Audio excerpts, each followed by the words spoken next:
simu sitaweza ati nini? Na kama unipendi unambie. Mimi bado ni mrembo sitangoja, lakini niko single. Nikapendana jamani. Wacha tukatie kidogo mama. Tukatie tu kidogo. These are mothers, si ukweli?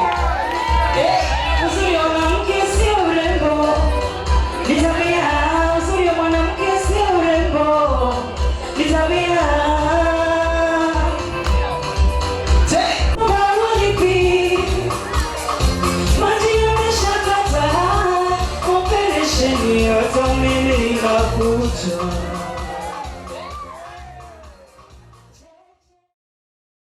I'm out there. How do I send back my money home? How is the bank facilitating my movement, Maju? Asante. Thank you, Ruth. Hi everyone, my name is Grace Kanya. I am in Diaspora Banking at Coop Bank. So how we help those who are over 40 years old, or even let's say over 35 years old, is before you leave the country, make sure you open an account at Coop Bank. But tuseme umenda and you maybe went quickly, you didn't open an account, you can still open an account from Maju. And we actually have a digital link that you can use, and it takes less than 10 minutes. So first thing, unafungua account. And to open the account is very easy. All you need is your Kenyan ID, your KRA PIN number, and now the address of that place or the employer letter. Ukiwa Maju and you have an account, you will also make sure that you have Coop Cash. That's the mobile app for Coop Bank, and you'll be able to even see the money as you send in. Ukiwa Maju, it's very important to kumbuke kusave pesa. Don't use all of it. So ukiwa Maju, there are different money transfer companies that you can use, and it depends on the country you're in. But najua Western Union, MoneyGram, those are examples of companies you can use, and you can send the money directly from out there into your Coop Bank account. Thank you so much, Grace, for that brief. Grace amesahau kukuambia kama unaenda Germany unaweza fungua account inaitwa Euro account. Kama unaenda US, Americas, unaweza fungua account inaitwa Dollar account. Kama unaenda kule kwingine pia kuna a currency to that account in most of the countries. So if you are going to Germany, then you need to open a Euro account so that when you are there, you are able to send your euros directly to your Euro account in Kenya. Sawa sawa. Asante sana, Grace, for that. Grace also should also have talked about what you do locally. So mimi kama sijaenda Maju hapa na bado natafuta, what products do you have for me? Maybe one last. Don't take a lot of time. We won't. Thank you very much. Let me just answer that. My name is Chris Mubaka from Corporate Bank. I head the youth banking there. So while tunabaki hapa home, we have a solution for you. We have an account called YA account that is for 18 to 35. This account can be used to collect money if you're in a small business, or you can even open it up digitally via an Android. We have one of the apps in the market called the YA app that you're able to onboard yourself, open an account and start trading. The beauty of that is you can open from the convenience of where you are at home. Then once you do that, we have what you call the virtual cards. Wala wako nje, wala unabaki hapa, you want to buy things uko Maju, we give you what you call a virtual card to use it to make purchases across the board from the comfort of your seat. So we take care of you here locally, and even if you go out, you're able to use the app to continue using the account even when you're in diaspora. So we got you. Thank you. Asante sana. Actually, I'm speaking as a returnee. Me, I'm reintegrating bado. 2 years down the line, I'm still reintegrating as a returnee. The banks play a critical role for you when you are migrating out of the country. Unafika kule unapata, kumbe ningefungua account before I leave Kenya. But now they've come up with a with a link where you can still open hata ukisahau na ukiwa kule nje. Sawa sawa. Asante sana for that. Briefly, Nita, you are such a major stakeholder in labor mobility process, both from assisting us in terms of the employment opportunities in Gulf region. You know, we have a lot of issues there. So before we come to the issues, what role do you play as Nita to ensure that even as I want to go as a house girl in Saudi Arabia, I'll not be so scared? Asante. Thank you very much, Madam Ruth. Good afternoon, everyone. Yes, my name is Mary Wamoko.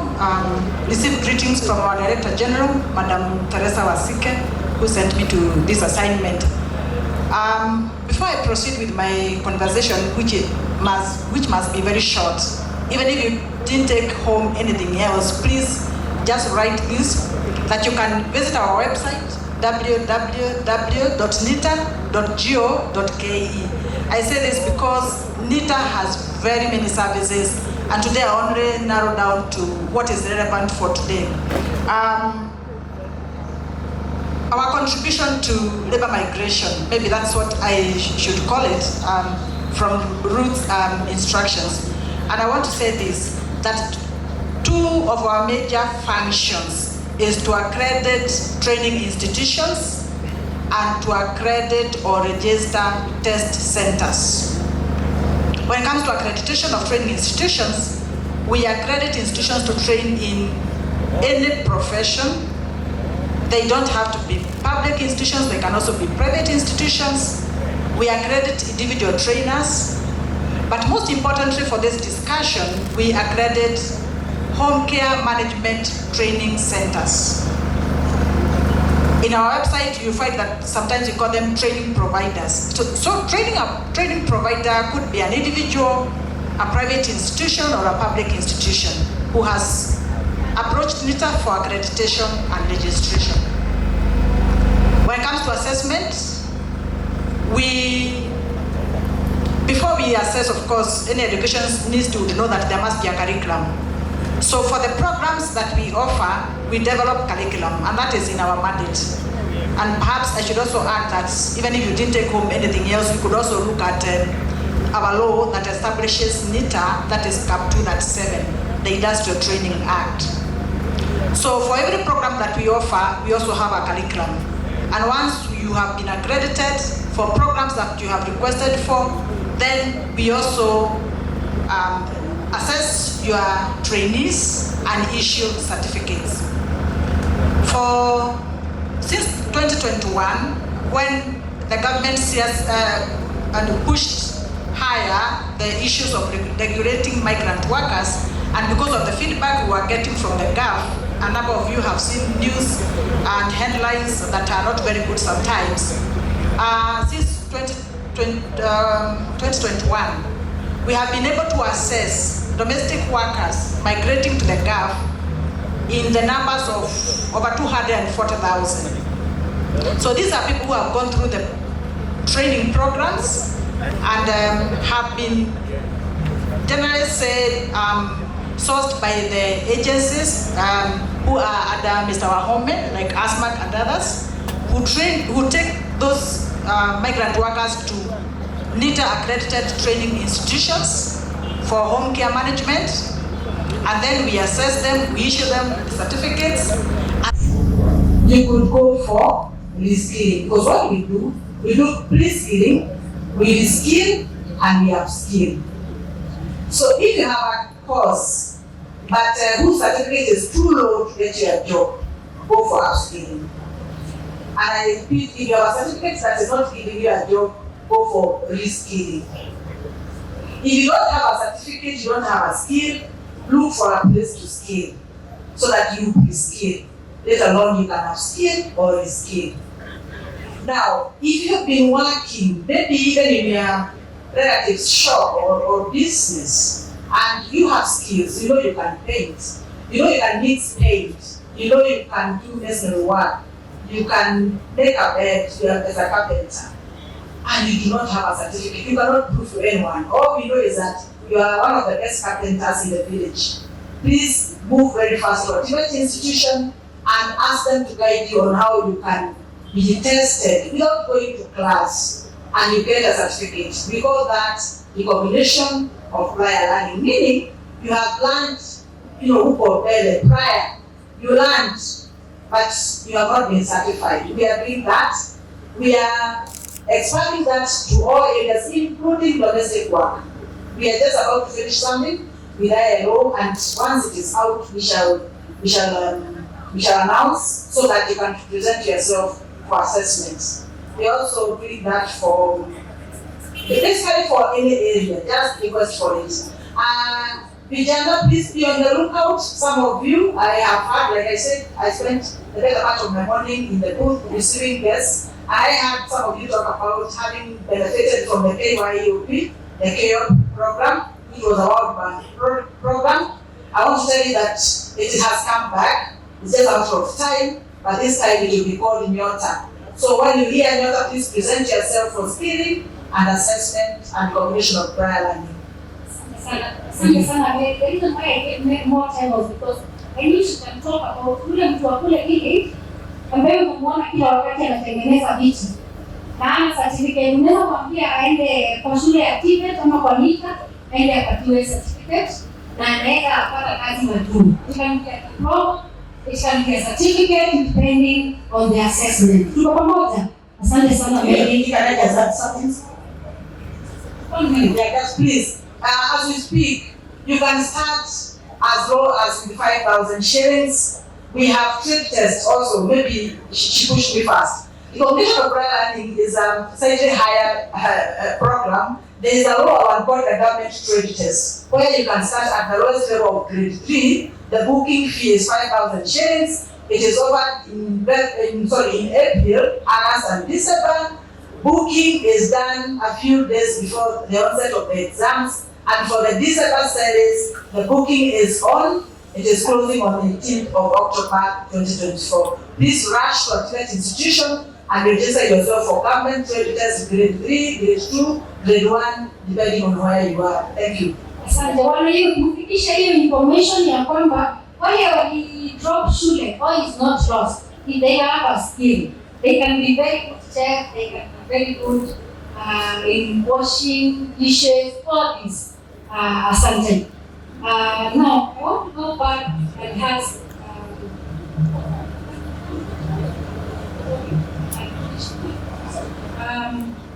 we have somebody from a DIA program who has joined us, Mr.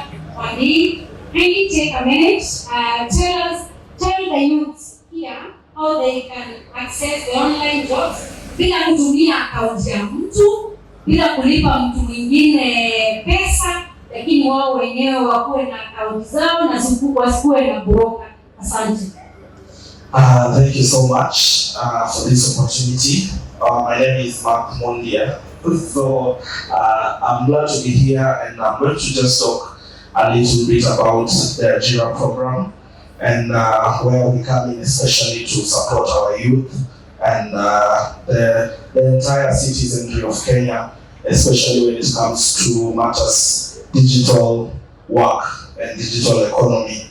So as the moderator said, a lot of us may have experienced online work through the hands of other people. Maybe mtu alikupatia kazi akakuemploy na saa zingine mtu hepa na pesa zako, sindio? If you don't have your own account, you can't really say you are managing it fully because you are depending on someone else. Now, the program is a government initiative that is geared towards enabling our youth and our citizens to earn through digital work. Our target is over 1 million youth in Kenya to be able to earn a decent wage from online work.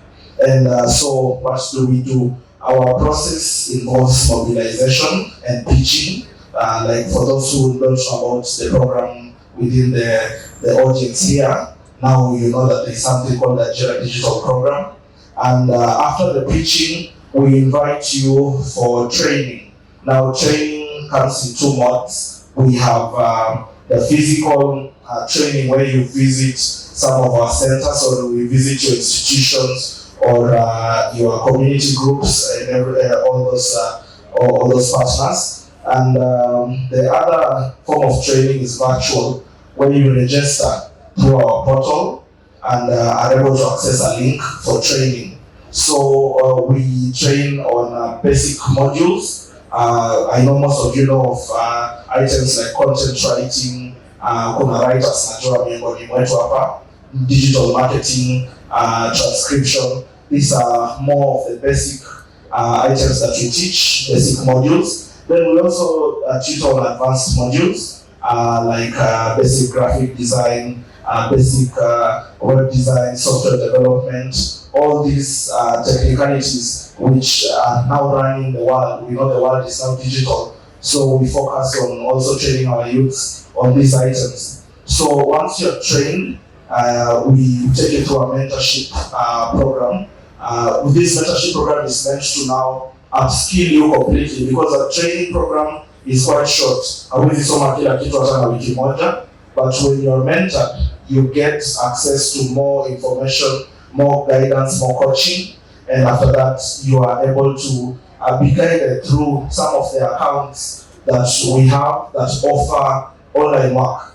And so sisi sasa tunatafuta kazi zenye ziko majuu, so that our youth can be able to take advantage of them and be able to tap the computer and earn. So it's not necessarily as easy as it sounds, but if you take time and you're committed to it, just like any job, hata ukikuwa employed kwa ofisi, lazima ucommit, you get there on time and you do the job for you to get paid. Bure utakuwa unaibia employer. So that is the process. Yeah, thank you. Umesikia kuna kazi majuu online. You can imagine you are working at the comfort of your house, you are not paying taxes, you are not paying rent, you are not paying transport. Tafadhali wana youth, let's make use of that kazi majuu online at the comfort of our home. Asante sana, Mr. Modi. I'm sure the youth will have questions, so we go to that. Briefly, I want to give Madam Elizabeth to tell us what happens tushafika kama an experienced officer in welfare and rights. What are some of your rights? What are some of your welfare issues? You've already migrated majuu. Unafaa nini? Unafaa kwenda wapi? Ukipata shida ni nchi gani unafaa kwenda? What are some of the things that you should be looking at as you migrate out of the country? Kindly briefly, because I can see some youth are leaving. Thank you. Asanteni. So for matters of welfare, once you have left this country to go maybe work or study abroad, wakati unapatwa na shida ukiwa nje, we have stations of representation, we have embassies, we have consulates, we have high commissions, and we have honorary consuls. So supposing you have issues of labor disputes, we have an officer from the Ministry of Labor and anakuanga station for embassies zetu. If you have an issue of documentation, say you lost your passport has expired, or your passport is damaged, or hauna kitambulisho ama unataka ku replace birth certificates, you will be assisted by the immigration attaché who is stationed at our respective embassies. We also advise that upon departure from Kenya, na ukiwa umefika nje, please register with our embassies. We are a digital nation, so you can easily Google the embassy that is in that country and just drop them an email with your passport number, also giving a location of where you are. This is not for purposes of tracking you, it is just in case a problem arises, we have an easier time finding you to help you. Thank you so much, Madam Elizabeth. Another thing that you can also do is that you could even write to the embassy and say somebody has offered you a job. The embassy can tell you whether the job that is being offered is also genuine. Especially wale wanakuwa kazi Singapore na mahali kule vingine. Now, I'm going to round it up and give our MC to pass the mic. Tafadhali wakeni kwenda tuulizeni maswali. So I actually welcome brief questions, if any, so that we can respond as we keep on to the 45 minutes. Asanteni.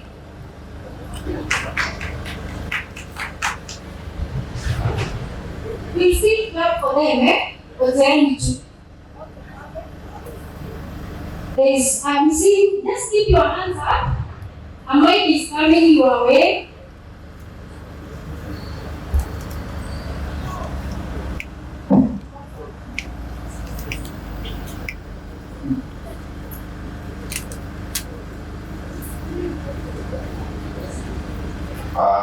Good evening.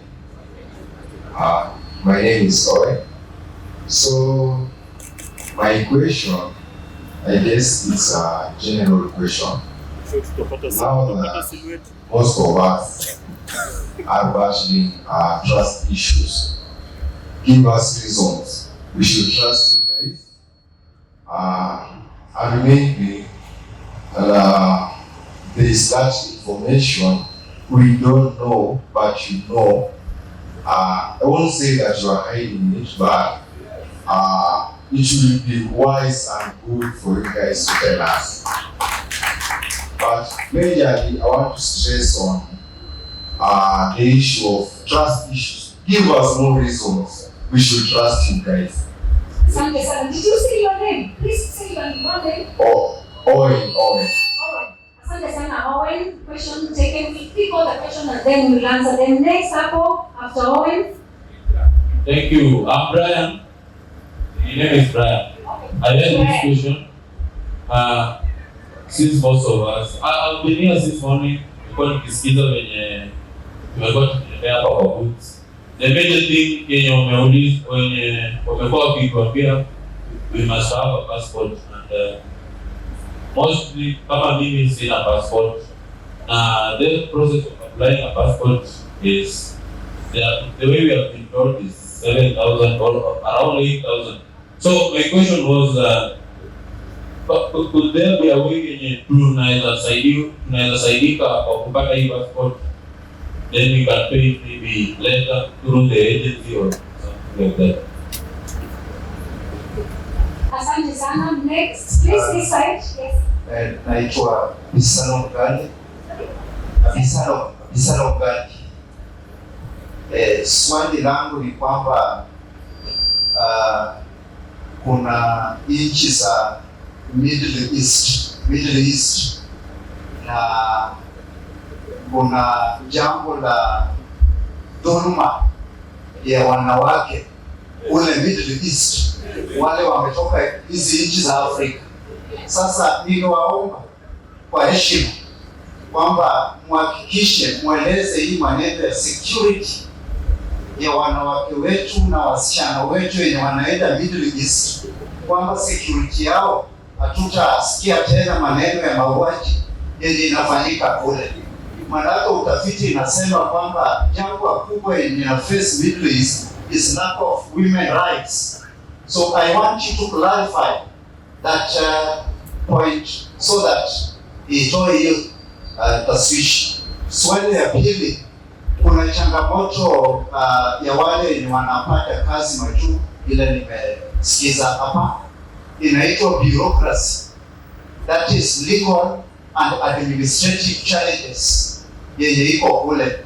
Unadhulumiwa na jinsi unaweza pata ile hali ya kisheria ama rights kulindwa, kunakuwa na changamoto. Sasa hapo pia nataka mtueleze ili iwe vizuri. Asante sana. Asante Bisaro. Before you sit down, could you clarify on your second question? You've talked of bureaucratic challenges. Yes. What's legal and administrative? Is it in Kenya or is it in the country that you I'm talking of the countries like in the Middle East.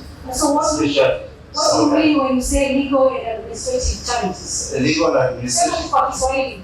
Nasema kwamba haki imehujumiwa kule, lakini sasa kupata ile mkondo wa sheria ile ya kesi ama investigation kufanywa na kufanya wale wamefanya uhalifu kwa vile inaenda. Asante. Yes, who has the mic nearer?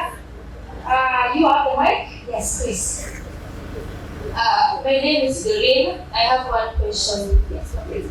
Maybe nimetoka hapa, I know I'm going as a waitress. That maybe for the change, maybe nataka kuwa caregiver or maybe a laborer. Is it allowed? Oh, okay. Doreen. Okay, my name is Derry. And Yes, you are who? Derry.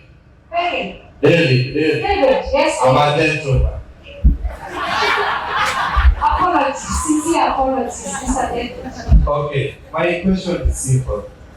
I would like you guys to kindly clarify, tell us, because the main reason some of the youth are leaving is because they came with a mentality of tutaambiwa kuna hii kazi na hii kazi. Na ziko hii nchi na hii nchi. Na ukitaka kupata hii kazi na hii kazi, inafaa uwe na hii. Kindly clarify that.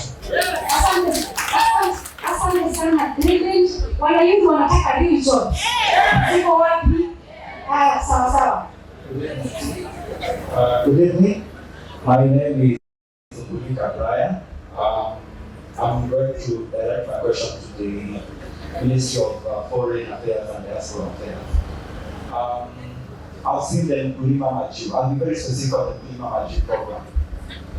This particular program, I'm very interested because I am an agriculturalist. As you've seen, most of the people in the booths who are in need of agricultural jobs, or rather, most of the students or rather people here are in the agricultural space. So you find agricultural agronomists and all that. Unfortunately, better part of today, I've just seen a list of many other jobs. The reason why I'm here, I came all the way from here to just attend this. I'm requesting, because I even saw Hopes, the program that is recruiting. I'm requesting if Hopes can allow people who are not in colleges to also apply for agricultural jobs and go for seasonal worker jobs in the UK. Thank you. Okay. Thank you so much. Did you say Brian? Sawa. Yes, alafu nende pande hii ndio tumalize. Yes, please. Okay, my name is Wilson from Creative Family. I have like 5 questions. Yeah, my first question is, how sure are we when we go to Europe or countries like out of Kenya? There is no racism. Like we are black people, and we may go outside and people are start looking down on us. My other question is, I have worked good and I've seen diaspora, to my understanding, is countries out of Kenya. Yes. So I don't see any country in Africa. I don't see Uganda. I don't see Tanzania. I only see Europe. Like, is it that Europe is the only aspect? That's what I want to know. Another question. In case I get fired, like go and find a job and I get fired, how sure am I that is the agency will facilitate me to come back to Kenya safely, or will I have just to be a chauffeur in diaspora? My last question is like some of the youth here are learning, and I've seen most of them are okay, like you can come and like washing the dishes, building, and some of us have degrees here and diploma. We would like to be CEOs in diaspora. So can the agency link us to like those bigger jobs like a CEO and something like that? I love the last, as I finish, some of us here are working like artists, like we dance, we act, and we are not of acting or presenting arts talent out of Kenya. So if you can support and we sell our talent in diaspora, it will be well. Thank you so much, Wilson. Did you say you are from? Creative Family. Sorry? Creative Family. Creative Family. Creative Family. Asante sana Mr. Wilson. Tunachukua maswali za mwisho pande hii tafadhali. Kindly. Can I have the mic this side. No, I had a question mainly. A concern, of course. I'm Daisy Jasita. I'm Sita. And as I was walking the booth, they were like insisting. Actually, it's only inside. Some of the booths were insisting that there is no way you can have a very good white collar job from anywhere going to work for maestro. You know, you repeat countries. So this.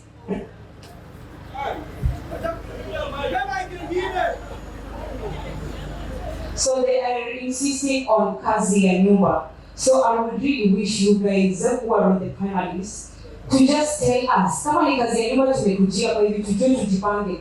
Kama mimi I'm as a teacher, mimi ndio nenda kuosha vyombo, nenda kuchukua mtoto huko. You know, I prepare myself psychologically, like telling us to apply these jobs, get the good one at of course directly. There is no way you're going to get this job. It's really discouraging. Tuambieni tu kweli, tuambieni ukweli so that you know what you're doing here.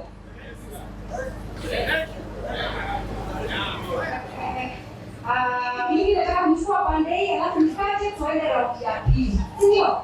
Excuse me, because this concerns all of us as young. I'm Asami from Empire. My concern is you are who? Asami from Empire. We aim higher. And I'm asking a higher question, not bundle. You are a government department. Kindly guide our youths as partner state agency or a department on how they will compile their documentation more so at the Huduma centers if you have a specific desk to help the youth, because we are here talking of Pedamaju, but getting that documentation, for instance, we require a certificate of compliance from KRA, and if we interrogated with the bill that we brought, and the CS has the idea of reviving a few skeletons, there is nothing like new returns. So guide the youths what you do about it, because they need a PIN certificate from KRA. Thank you. Asante, Madam Asami. For you to go Maju, you don't need the KRA certificate. My colleague, my panelists, and these experienced guys will be taking you through. So we'll also now handle again what you need to migrate. That's why our immigration person is here. Before you get a passport, kuna zile document unahitaji. Before you move to that country, kuna zile document unahitaji. Some countries is specific to each country. So my panelists will pick some of these questions. Yes, Papa. Hello, my name is Beverly Mpuka Shazima. I come from Sabacha, Odalawa. Okay, my question goes to the Nita Adam. We have those people who graduated from 5 years up to 10 years. And you were talking about the skilling and whatever. So we were just wondering, for us, most of the youths here, when you are on a visa, you see the upskilling and whatever is about money. You need money to go and register for that exam. So I was asking this, is there any means or any mode of just reskilling then die? Because it's not our fault. Kenya hakuna kazi sahihi. We have struggled. Tumetama, tumeenda Nairobi, tumerudi, hakuna kazi. As for me, nilifanya ICT, but I've never used my ICT skills. So maybe if I go to that ICT skills now, ICT field now, I know there will be a big challenge because technology will change kila wakati. Sasa maybe madam, if you can clarify, tuambie tunaweza fanya aje? Maybe turudi shule, twende tusome, na kama tutasoma, tunaweza pewa hata kama ni basari, tusome basi free of charge.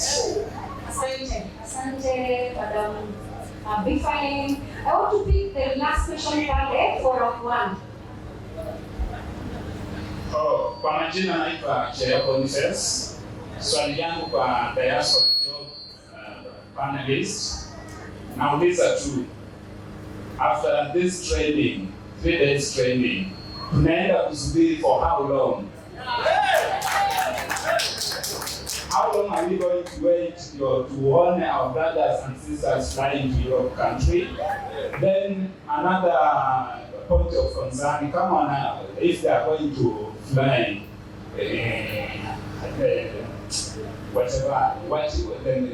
vitu zenye zinahitajika zisikuwe tu stori zenye tumezoea kusikia tunaenda kutenga, ama ni stori za kwenda sawa. Thank you so much. Thank you so much, participants of those. I'm going to give my panelists to answer the questions. As they get the mic,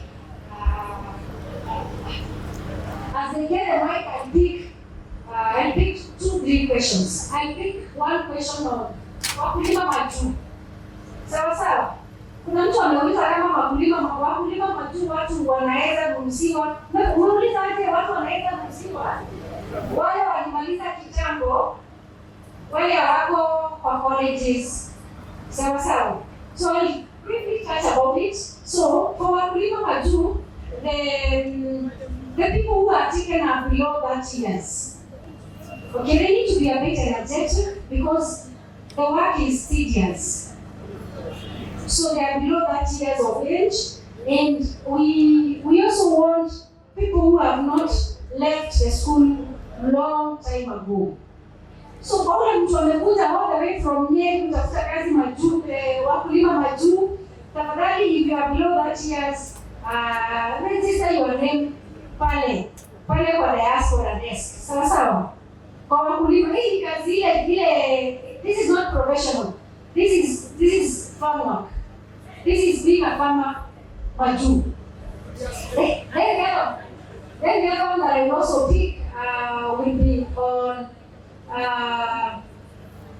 is there racism? Where are these other countries? Why are we only seeing Europe? So maybe nitaongea kama kwa diaspora. Sometimes I become a diaspora, sometimes I'm back in Kenya. I say that I'm returning. There is no country that doesn't have racism, including Kenya. How many agree with me? Okay? So we have racism in So now, if I'm a South African or Zimbabwean and I'm in Kenya, I can still feel how watu wananiona. It is so much of an individual than a country thing. So what I say is, in all the countries there is racism. I'll talk as a person who has really traveled to most of the countries in the world. So there is racism.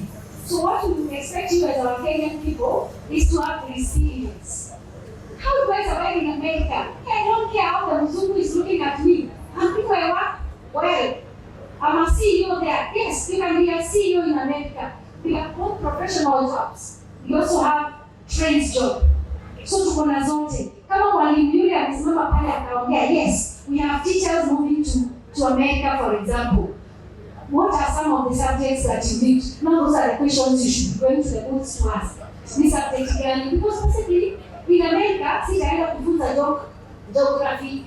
Maybe the geography I did is for Africa. Maybe now I'm going to Europe. What geography am I teaching? Program in masters and do something like early childhood or special education or something else. It's just about English in my masters. So all the countries we have jobs. We have jobs in Uganda. We have our Kenyans in South Africa. We have our Kenyans even in Somalia. Actually, so many Kenyans are moving to Somalia because there are so many job opportunities. So nimejibu zako mbili, nitaacha wenzetu wa timu zile zingine. For how long are we going to wait? We are not going to wait for so long. You've given us your credentials. Sawa. The kazi huwa iko na private recruitment agencies. Tuko pamoja? So private recruitment agencies mumewatia majina yao. In case waitishwe kazi ya wellness, ama waitishwe walimu, ama ICT people, na umejiandikisha pale. Then we have your name, they contact you, it will be so easy.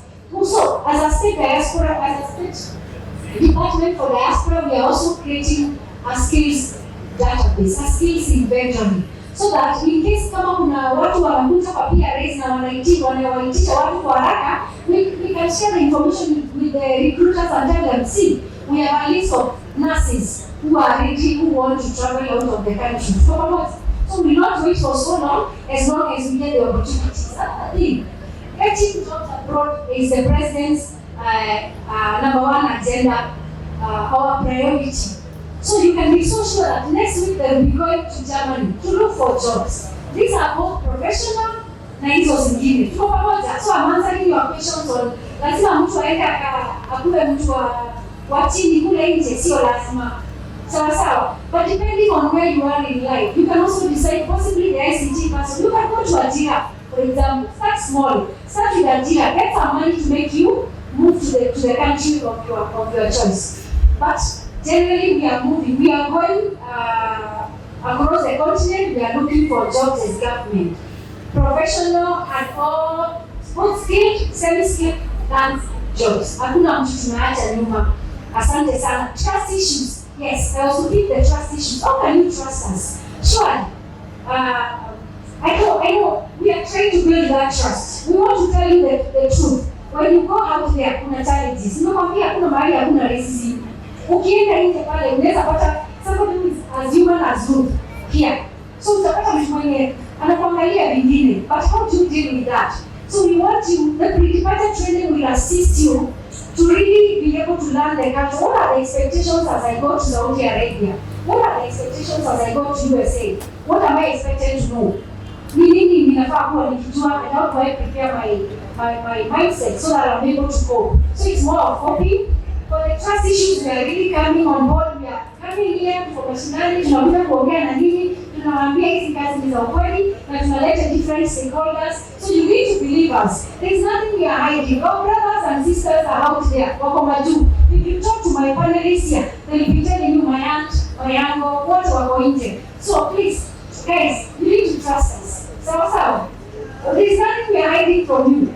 You can also check whether what we are telling you is true. Asanteni sana. So please, my panelists, I know you've noted the questions. I don't know whether you've picked the questions, but there's somebody who has about mistreatment of women in Brian has about mistreatment of women in Middle East. Somebody has about how to be assisted to get passports. Somebody has about the challenges, legal administrative challenges in the Middle East. How do we get legal aid for our people who are arrested there? Then somebody also has how can we change jobs? Possibly I've been recruited as a cleaner, and nataka nikifika kule nikuwe chef. How can I change that? Somebody has about whether PAs can facilitate me when I'm fired. Can we be CEOs in the diaspora? Possibly we'll be touching creative arts, talents outside the country. Are there professional jobs? How to compile documentation at Huduma centers? Maybe when you can pick that one of documentation. NITA, how you can assist, and then those are some of the questions that we did. In case I've left any, we will still pick the second round. Asanteni sana. So please, you can take us through the challenges in Middle East. Thank you. We do agree that there has been a challenge of the mistreatment of some of our ladies in the Middle East. However, as a department, we are more aggressive towards, number one, removing the women who are in such scenarios and getting them to safer employment areas. Number two, we also really push for the training of our ladies before they go out there. Once you go to the Middle East, the culture is very, very different. That is a culture where the men, it is a patriarchal society. So the men have a higher position than women. So in the trainings, we therefore advise even the ladies as they are going out there to remember that that with this you will not argue with your male employer the way you will do it in Kenya. We also advise them that in the instance that there are any issues wamepitia, any slight mistreatment, that they need to contact first the agent who received them in the Gulf states. Number two, they need to reach out to our embassies, and we do assist. Even as I think since 2022, we have had a sharp decline in terms of the issues that we are receiving in matters of distress. So we are really pushing hard for people to have better working conditions elsewhere. Thank you so much. I think she's really answered the question. Possibly as we come back again, you tell us about the challenges, the legal, how do I access a lawyer? Have been jailed in the Gulf region. How do I access the legal services? Nisha, please. Thank you. Please just allow me to mention about two things. One, somebody asked, where are these jobs?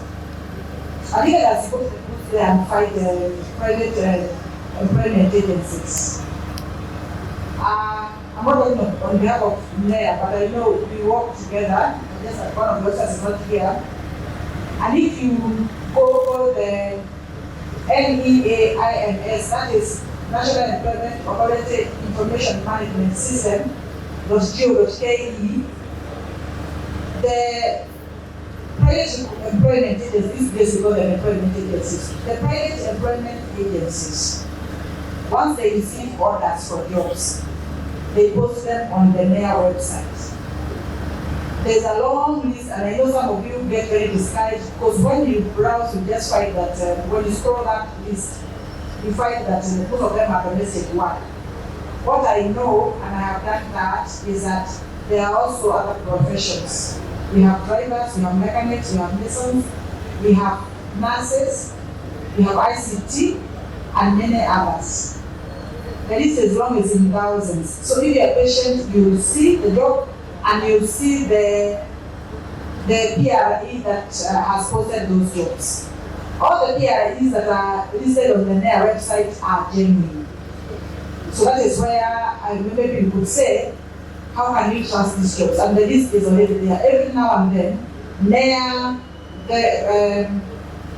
verifies or evaluates every agent, and then they compile a new list every now and then to remove those who are not proved very legit.